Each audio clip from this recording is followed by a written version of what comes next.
Menyesal itu gini, Pak Bambang. Ada surga di depan mata. Itu nggak pernah saya lirik.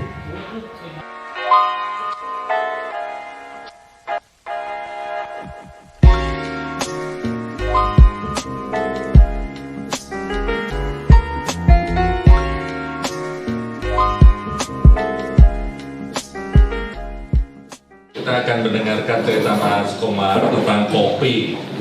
Tentang kopi. Ini kopi Lampung yang dia branding dengan nama Kopi Wow, WAW. Nah, yang menarik adalah sebetulnya mengapa kita bawa ini ke Jogja, khususnya ke UGM, itu karena cerita beliau pada saat kami ketemu di Lampung, ya, dengan video dan foto-fotonya yang nampak sangat kurus. 34 kilo ya waktu itu. Iya, 34 kilo. Kemudian Tuhan masih memberikan kenikmatan hidup sehingga dia sudah masuk pada tahap yang blank ya. Lalu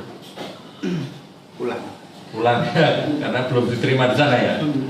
Belum diterima di sana, lalu pulang lagi ke bumi Lampung ya. Dan istrinya seorang dokter yang kemudian memberikan resep kopi khusus ini ya. Kopi Lampung tetapi beda dengan kopi-kopi yang lain, terutama cara roastingnya, sehingga memiliki khasiat-khasiat tertentu yang insya Allah nanti akan diceritakan oleh beliau.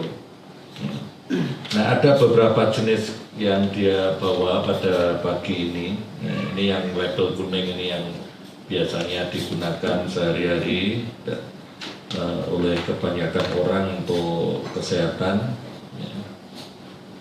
Kemudian tadi ada yang merah, ini ditaruh di belakang ini. Ini bagi yang muda yang ingin tambah anak, ini yang merah.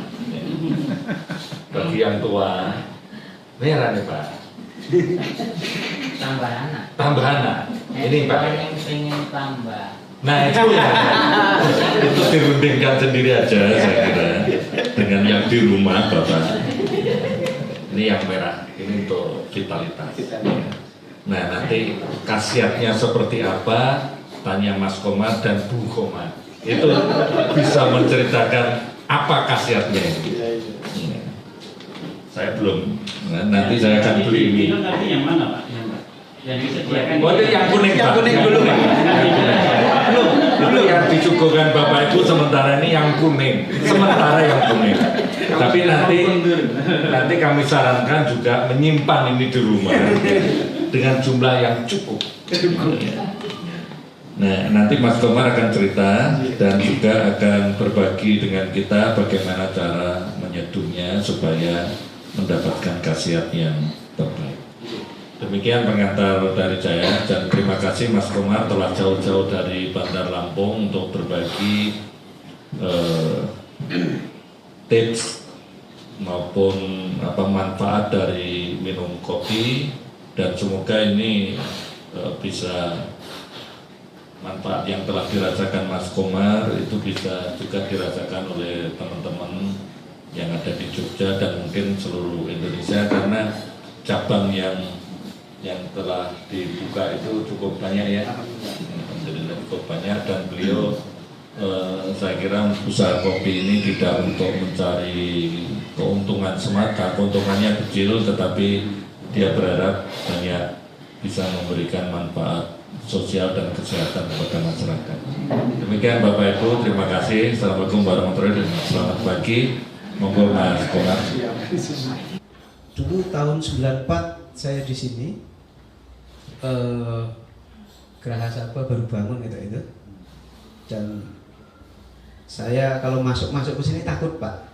Raiso bayar. Jadi sekarang kembali lagi ke sini alhamdulillah. Cerita soal kopi. Ini backgroundnya agak meluncing-luncing Pak. Saya dulu bergerak banyak di bidang media, koran, televisi, radio, dan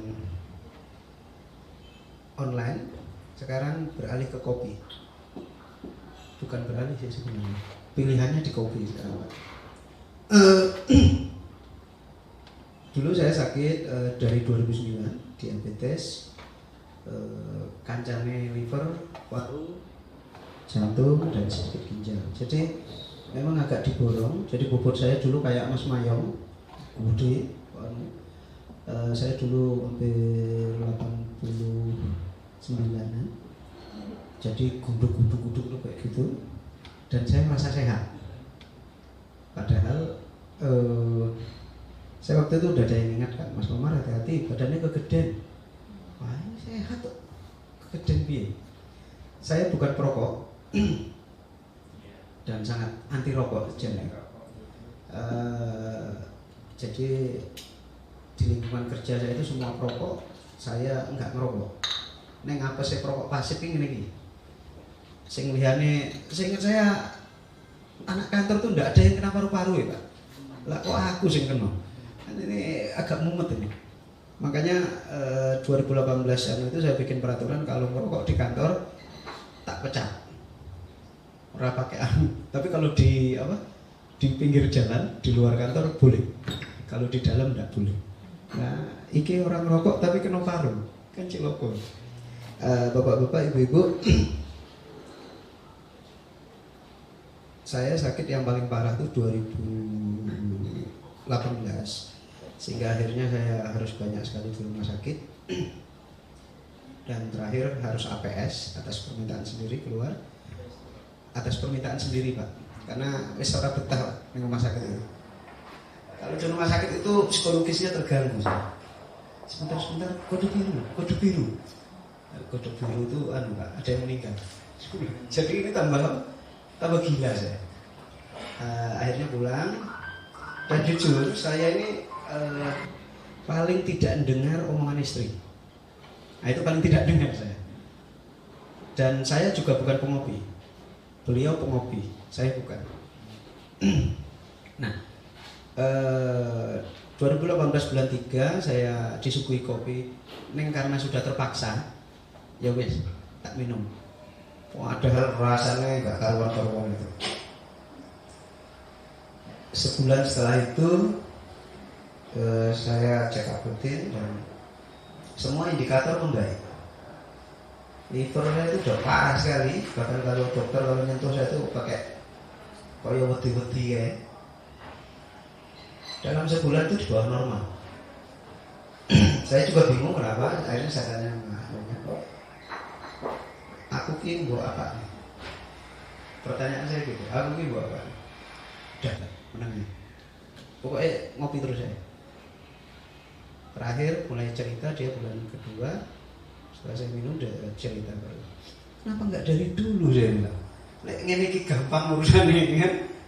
Ya nggak usah parah-parah juga. Dulu saya sakitnya dari 2009 tuh saya masih seger.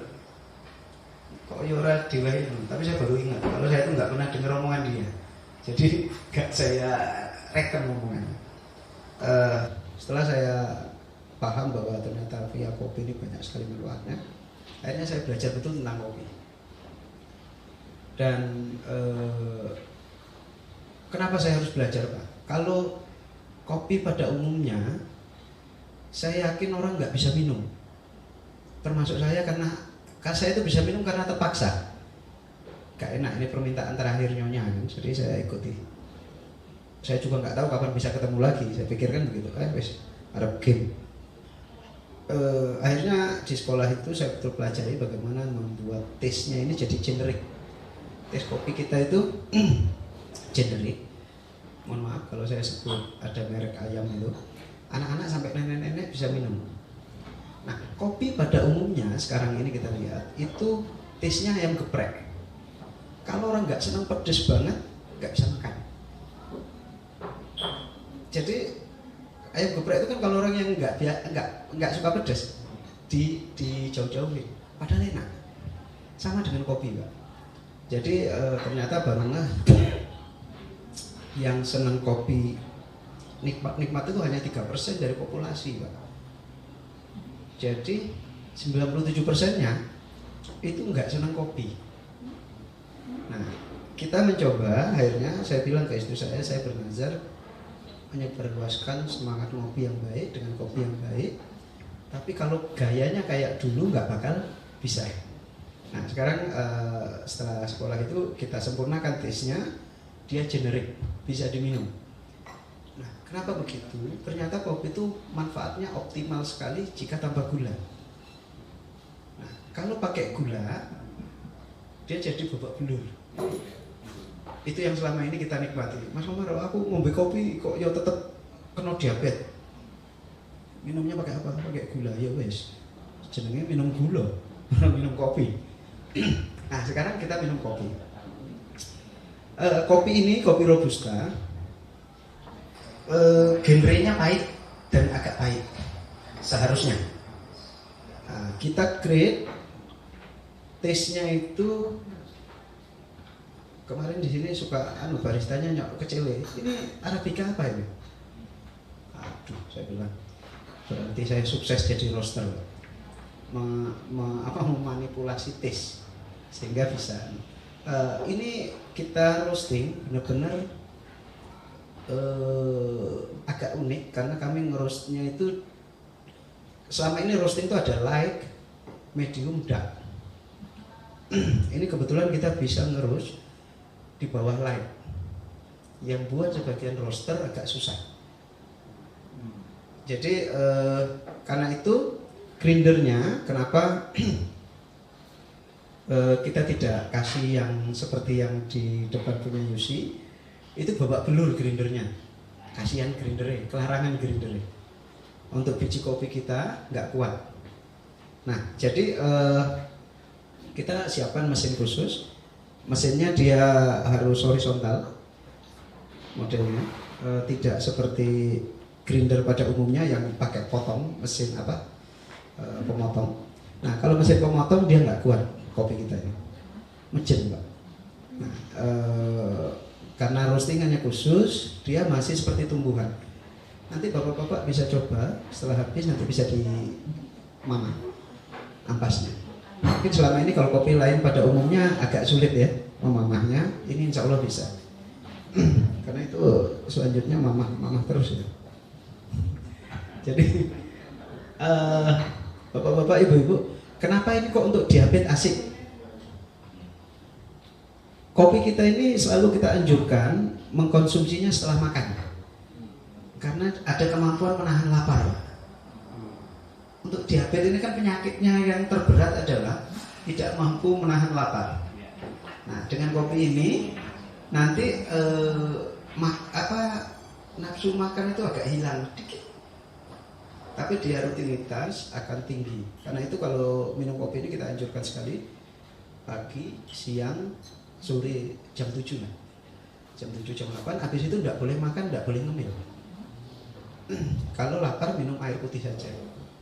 Makannya tetap, cuman kita rubah ritmenya sehingga harapannya ada jeda perut itu istirahat.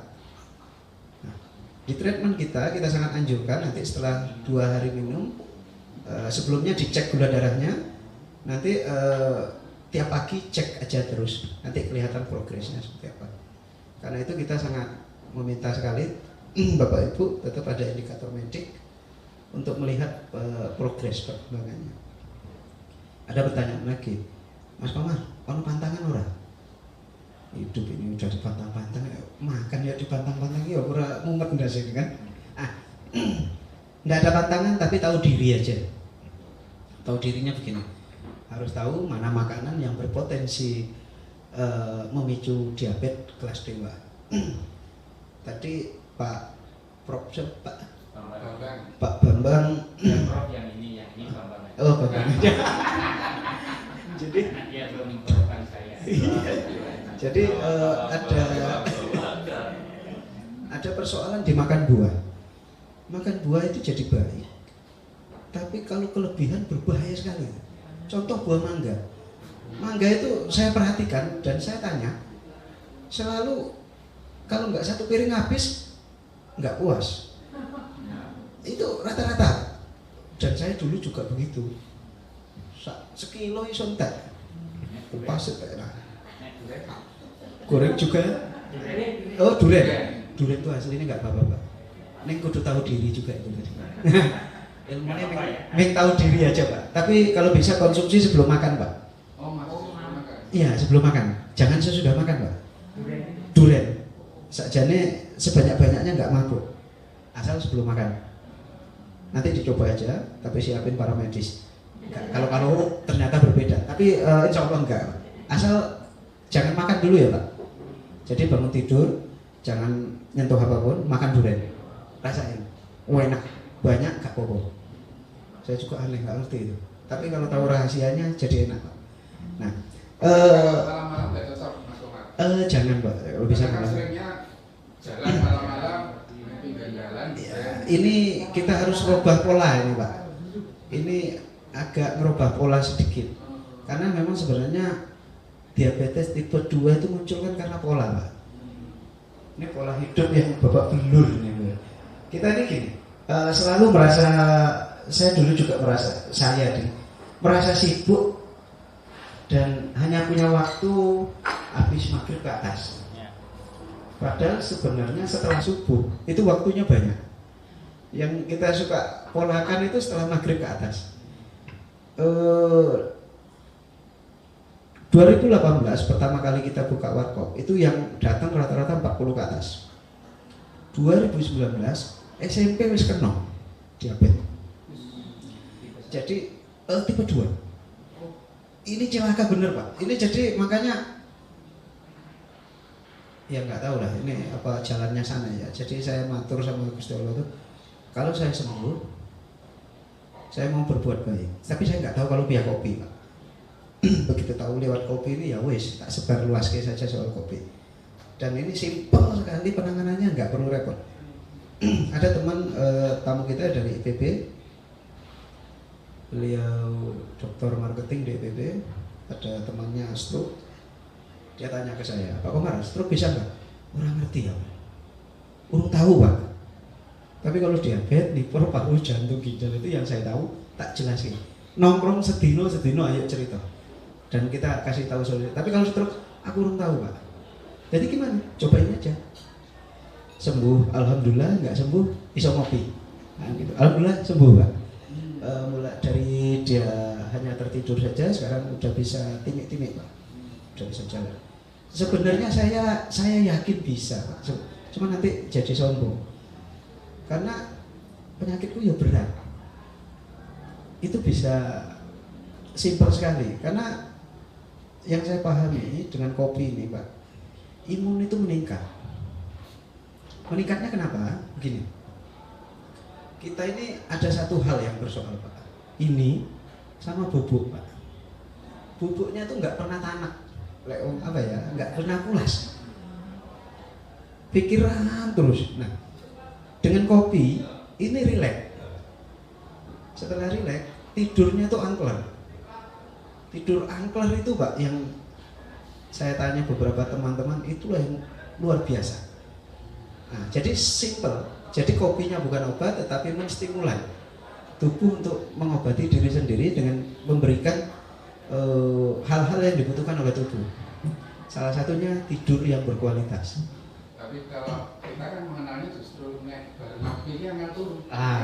Nanti dijawab sama Ibu Jadi itu yang selama ini terjadi karena tidak ada edukasi tadi, Pak. Kemudian jenis kopi, lalu cara seduhnya, Pak. Ini cara seduh pengaruh sekali. Nanti kita bisa coba, tapi siapa yang menjadi korbannya? Nanti pasti mau.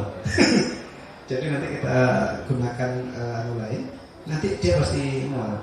Karena itu kita mencoba bukan lagi men-treat supaya bapak-bapak, ibu-ibu paham cara seduh. Kan selama ini kan tidak pernah diedukasi. Kenapa kok tidak boleh diaduk misalnya? Tidak boleh, Pak. Karena sebenarnya diaduk biar mantap karena pakai gula, Pak. Nah ini yang bikin Madura. Kalau yang bikin orang Madura, ibu-ibu Madura. Itu diapain Pak? Itu ngaduknya Itu yang agak ngeri saya. Soalnya besok saya di Surabaya juga nih. Jadi kebetulan teman-teman di Surabaya juga minta treatment. Jadi kita ada teknik seduh yang membuat kopi itu diaduk by air, gerakan air, tidak ditambah gerakan kita, dan itu udah cukup. Gitu. Jadi pelepasan karbonnya itu kita bantu sehingga karbon lepas, sehingga tidak perlu lagi diaduk-aduk seperti pada umumnya. Nah, ini menarik karena bagi sebagian orang mual itu pasti, gak bisa tidur itu pasti, deg-degan itu pasti, karena karbon Pak sebenarnya berlebih yang ada di kopi, yang selama ini nggak kita sadari. Nah, dengan Kopi World kita edukasi bagaimana karbonnya tidak berlebih, sangat cukup. Kemarin itu kita ngobrol sama dokter Jaka, ahli mikrobiologi. Beliau tuh ini KPI kok rendah sekali. Sebenarnya bisa diukur. Neng lek saya mengukur orang pantas Pak. Jadi biar yang berkompeten mengukur, karena bisa diukur KPI-nya. Karena ini sangat rendah sekali. Lebih rendah bisa jadi dari Arabica. Nah, kenapa bisa rendah? Karena dengan teknik roasting yang baik itu bisa menurunkan kadar kafein. Padahal Robusta itu kafeinnya paling tinggi Pak, paling tinggi. Dari di antara kopi yang paling tinggi itu Robusta ini. Sekarang Mas Komar, apa hubungan antara kafein yang rendah gitu, dengan kemanfaatan tadi? Oke. Kalau kafeinnya tinggi, kopi ini nggak bisa diminum Pak. Karena Sampai lewat 2 meter ngeliang Pak. Itu masalahnya. Nah, kita sebenarnya kopinya sangat bermanfaat Robusta ini, karena salah satunya adalah yang paling saya rasakan itu mampu menahan lapar itu Pak, mengatur ritme makan. Nah, yang kedua saya bisa bubuk. Nah, tapi kalau kafeinnya tinggi, bukan bubuk yang saya dapat Pak, mabuk. Nah, ini kita create, dia tidak seperti itu. Tapi manfaatnya yang dapat, yang kita optimalisasi, yang agak lain-lainnya. Salah satu yang paling bermasalah di kopi itu kafein. Karena itu kafeinnya kita create supaya agak lebih rendah. Dan alhamdulillah itu berhasil, sehingga bapak-bapak, ibu-ibu bisa minum tanpa ngeliang. Terutama ibu-ibu yang paling gampang mendetek kafein. Ibu-ibu itu paling susah minum kopi. Kalau dia minum pasti, kalau yang agak berat itu, iki mual, iki wes pokoknya ngono kuwi lah ceritanya. Nah, begitu minum kopi wow, insya Allah bisa diterima. Nah, kalau sudah bisa diterima, itulah tadi Pak hubungannya, manfaatnya bisa dioptimalisasi karena bisa minum kopi. Gitu Pak. Itu yang juga saya rasakan, karena saya dulu bukan peminum kopi. Saya nggak bisa minum kopi asli ini. Nggak bisa minum kopi dan nggak tahu kopi. Setelah saya tahu ini, makanya saya bilang sama istri saya, kalau seperti formulasi yang kau kasih ke saya, itu babak belur. Ini nggak bisa berkembang. Ya bohong Pak, karena saya itu juga karena udah las-las, saya pikir ya wes lah ngombe. Nah, tapi kalau misalnya orangnya masih bisa mikir, misalnya pilihan lain Pak daripada kopi. Nah, ini setelah kita buat begini, alhamdulillah pengamat hukum kayak Junila itu malah bikin testimoni sendiri. Beliau datang ke saya ngomongnya diabetes, saya nggak tahu ternyata penyakit ikutannya banyak, kanker paru segala macam. Alhamdulillah sekarang dia sehat, Pak Dr. Edi Rifai. Sekarang lagi treatment Pak Wahyu Sasongko juga. Banyak orang hukum ternyata diabetes semua. Jadi beliau yang selalu matur ke mahasiswa-mahasiswanya untuk datang ke Warkop Wow. Saya tanya waktu itu, kenapa Dok? Ya biar kalau udah jadi dokter nggak sakit kayak gue katanya. Masa ini harus sakit dulu jadi dokter katanya kan gitu kan. Jadi beliau merasakan betul manfaatnya.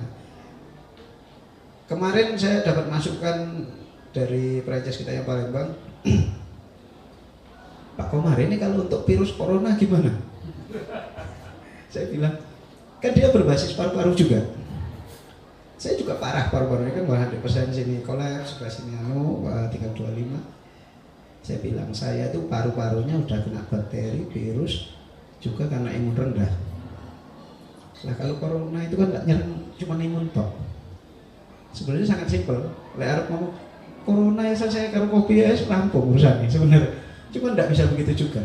Jadi orang yang kena virus corona itu Pak, salah satunya kalau pernah kena paru-paru, virus corona itu kan psikisnya luar biasa. Teman-teman yang kena virus corona, dia meronta. Meronta ini paru-paru itu kan butuh asupan oksigen tinggi. Sebenarnya kalau dia kena virus kemudian dia diem aja, nggak gitu, ininya sedotan oksigennya nggak terlalu banyak, itu malah aman. Ini karena kita perhatikan videonya itu rata-rata udah kayak gitu.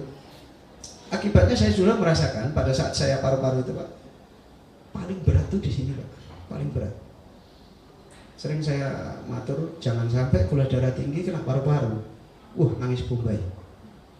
Saya 4 tahun nggak bisa tidur Pak. Kenapa sih?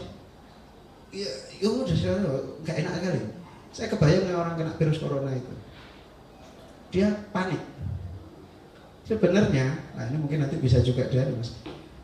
Orang kena virus corona itu adem aja, gitu. Jadi dia asupan oksigennya nggak banyak, perlunya. Jadi itu bisa ditenangkan. Sebenarnya makanya kopi ini menurut saya jadi dia bikin tenang, relax. Jadi narik nafas enggak. Jadi gini aja, santai gitu Pak. Nah ini membantu pemulihannya juga. Kemudian dia bisa tidur.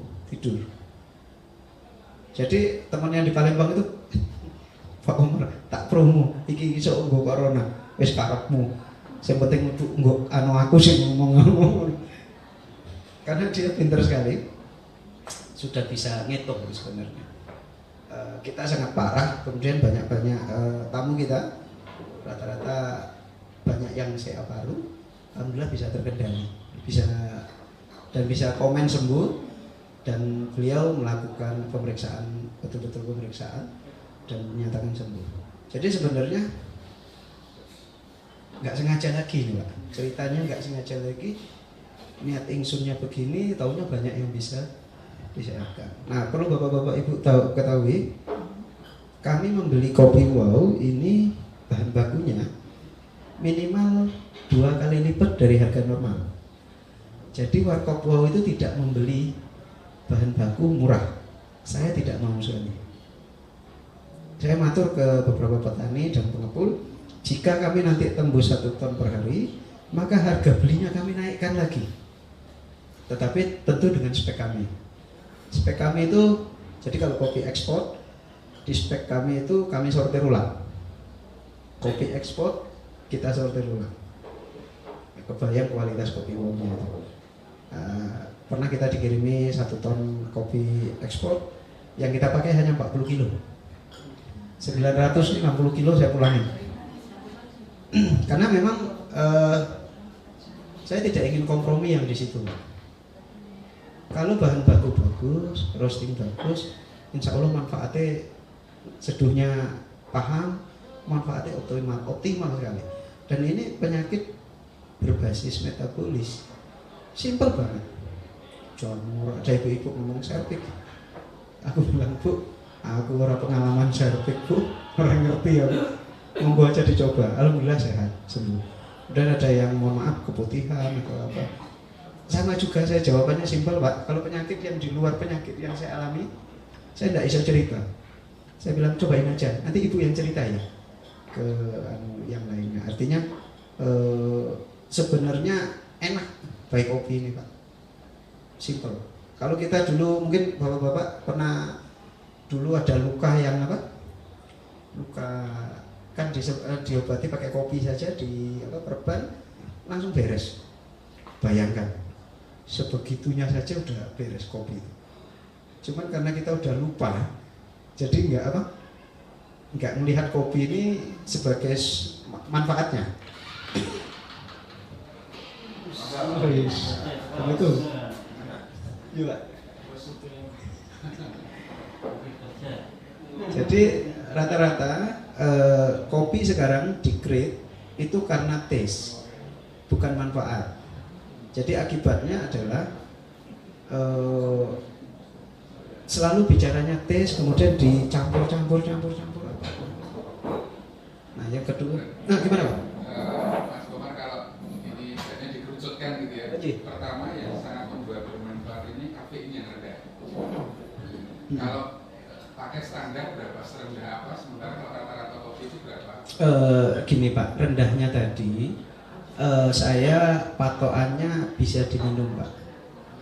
Karena sebenarnya kafein tinggi kita ada nanti itu yang mak Lampung itu saya siapkan. Itu Bapak minum nggak bisa, muyer Pak. Kalau yang Nah jadi gini, ini juga saya jelaskan. Kopi robusta ini ada anu alamnya Pak. Jadi begini, kalau kopi itu semakin di bawah 700 apanya? ketinggiannya mdpl, kopi itu kafeinnya akan tinggi. Loh, kenapa tinggi? Jadi ceritanya gini Pak, kafein ini digunakan oleh kopi untuk mempertahankan dirinya dari serangan penyakit. Oke. Semakin ke bawah itu penyakitnya makin banyak Pak, serangganya. Nah, otomatis dia akan keluarkan kafein semakin tinggi supaya buahnya tidak terserang oleh serangga. Nah, robusta ini ada kelemahan Pak, dia nggak bisa terlalu tinggi, dia mati pucuk. Maka yang bisa Arabica. Arabica kafeinnya rendah karena memang di atas itu nggak ada penyakit Pak, sedikit penyakitnya, sehingga dia tidak perlu keluarin kafein yang banyak untuk mempertahankan tubuhnya. Begitu Pak ceritanya. Nah, robusta ini dari zaman dulu itu selalu di-grade harus menggunakan gula Pak. Ini Bapak bisa pelajari, tanaman kopi robusta itu selalu di sebelahnya nggak jauh-jauh itu pasti pabrik gula Pak. Ini dari, mohon maaf ini Bu ya, dari zaman Belanda sana udah dipikirkan Bu. Ternyata bagaimana cara mengalahkan Indonesia bayi minuman. Ini bayi minuman. Jadi ini nanti bisa diteliti. Setiap kopi robusta itu perhatikan misalnya di Cirebon, di daerah Jawa Barat tapi yang ketinggiannya rendah itu pasti ada pabrik gulanya. Nah, jadi memang kopi plus gula itu Pak, mungkin nanti ada yang bakal milih. Itu rata-rata umur 35-40 pasti kena diabetes Pak. Pasti kena diabetes. Sesimpel itu. Jadi penyakit diabetes tipe 2 itu ternyata sistemik, bisa diciptakan melalui mamin, makanan dan minuman. Jadi nyerang Indonesia ini nggak perlu puyeng Pak, pakai makanan minumannya beres urusan. Langsung itu. Itu tadi Pak ya. Jadi kenapa sebenarnya kopi itu bermanfaat Pak. Dia jadi tidak bermanfaat manakala dia tidak bisa diminum Pak, kafeinnya ketinggian tadi. Nah, kami berusaha ini supaya bisa diminum. Nah, cara kita untuk mengoptimalisasinya, mereduksi kafein dengan cara roasting yang agak sedikit berbeda dibandingkan pada umumnya. Selama ini orang tidak mau menekuni roasting robusta Pak.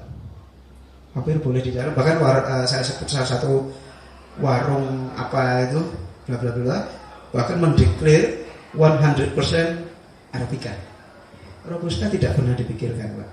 Nah, saya dan Nyonya ini benar-benar memikirkan robusta karena menurut kami ini yang bermanfaat. Kami sudah coba Pak, bikin minum Arabica saya tidak kuat karena asamnya luar biasa.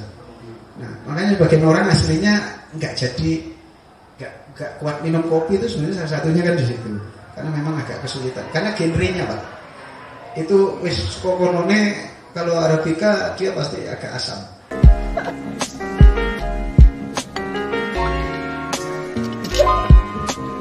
Kopinya nggak meleset.